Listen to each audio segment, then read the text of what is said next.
Hey guys welcome to study brief. इस video के अंदर हम मैनेजर फंक्शंस के बारे में पढ़ेंगे। फर्स्ट हमारा फंक्शन होता है प्लानिंग। जैसे कि नाम से ही पता चल रहा है, प्लानिंग फंक्शन के अंदर हमें एडवांस में प्लानिंग करनी होती है। बेसिकली ये फंक्शन हमें बताता है कि आपको अपने ऑब्जेक्टिव्स को सेट करना है, यानी कि जो भी कंपनी के गोल्स हैं उन्हें आपको एडवांस में सेट करना है। आपको फिर डिटरमाइन करना है बेस्ट कोर्स ऑफ एक्शन को, यानी कि आपने बहुत सारे ऑप्शन सेट कर लिए, उसमें से आप कौन सा पर्टिकुलर एक भी बेस्ट कोर्स ऑफ एक्शन को चूज़ करने वाले हो इम्प्लीमेंट करने के लिए अपने बिजनेस के अंदर, वो आपको डिटरमाइन करना है। उसके बाद आपको एडवांस में स्ट्रैटेजीज को क्रिएट करना है, ताकि आपने जो भी गोल्स डिसाइड करे हैं अपनी ऑर्गेनाइजेशन के लिए, उसे आप इजीली अचीव कर सको। अब प्लानिंग के अंदर आप अपना बजट भी डिसाइड करते हो कि आपका कितना बजट रहने वाला है, ठीक है। उसके बाद आपको कितना टाइम लगने वाला है अपने प्लान्स को, अपने गोल्स को अचीव करने में। उसके बाद आप अपने सारे स्टेप्स को लिखते हो, स्टेप बाय स्टेप बेसिकली आप क्या बनाते हो, अपना एक प्लान क्रिएट कर देते हो कि आप सारा काम कैसे स्टेप बाय स्टेप करने वाले हो। अब यहाँ पे एग्जांपल लेते हैं प्लानिंग को समझने के लिए। एग्जांपल लेते हैं कि आप एक मैनेजर हो एंड एज अ मैनेजर आपको क्या करना है, मार्केटिंग कैंपेन के लिए प्लानिंग करनी है। तो आप मार्केटिंग कैंपेन के लिए प्लानिंग कर रहे हो, तो बेसिकली आपको इसके अंदर सबसे पहला टास्क है कि आपको अपने गोल्स डिसाइड करने होंगे एडवांस में।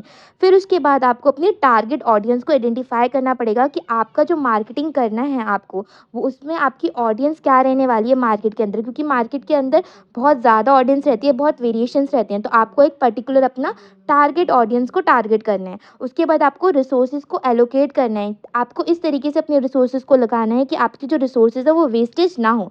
नाउ सेकंड मैनेजर फंक्शन है ऑर्गेनाइजिंग। ऑर्गेनाइजिंग फंक्शन के अंदर आपको अपने रिसोर्सेज को अरेंज करना होता है, टास्क को एलोकेट करना होता है एंड पीपल्स को एलोकेट करना होता है। बेसिकली जो भी आपके टास्क हैं उनको आप पीपल्स को एलोकेट करते हो, ताकि जो भी कंपनी का ऑब्जेक्टिव्स है, गोल्स है, उसको कंपनी इजीली अचीव कर सके।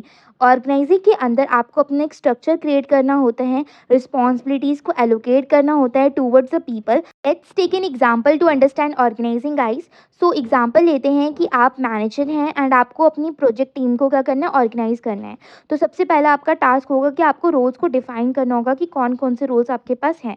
उसके बाद आप क्या करोगे, रिपोर्टिंग करोगे ऑफ रिलेशनशिप्स की, आप रिपोर्टिंग करोगे। उसके बाद थर्ड टास्क के अंदर आप क्या करोगे, एलोकेट कर दोगे, आप बांट दोगे सारे टास्क को टूवर्ड्स द टीम मेंबर, ठीक है। एंड किस बेस पे बांटोगे आप टास्क को, on their skills and expertise.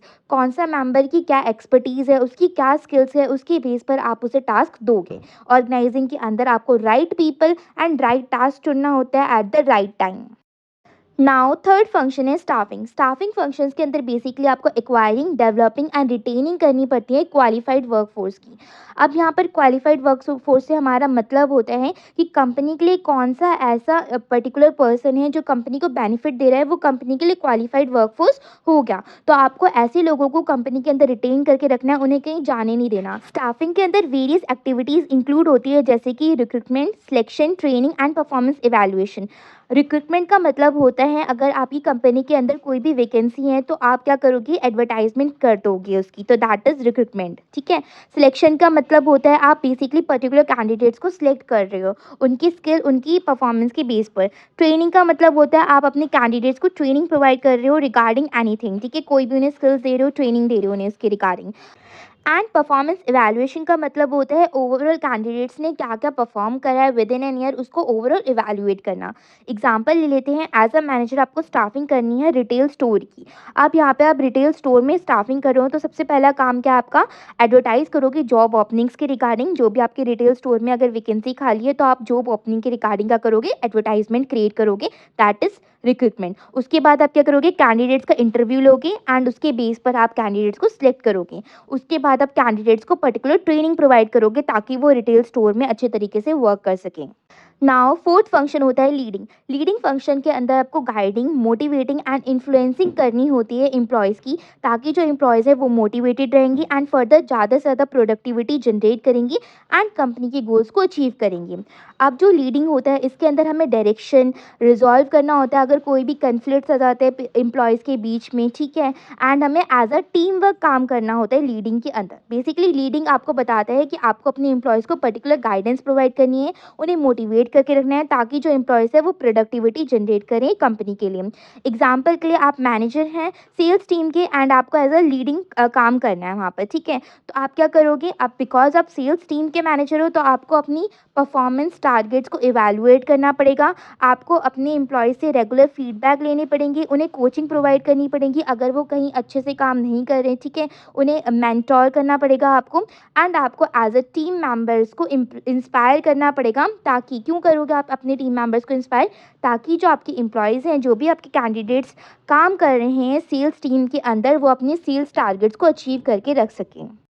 Now fifth and last function है कंट्रोलिंग। कंट्रोलिंग फंक्शन के अंदर आपको मॉनिटर करना होता है ओवरऑल परफॉर्मेंस को एंड उसे कंपेयर करना होता है प्लान्ड ऑब्जेक्टिव से। उसके बाद अगर कहीं पर भी कोई भी कमी रह जाती है तो आपको करेक्टिव एक्शन लेने होते हैं इफ़ नेसेसरी।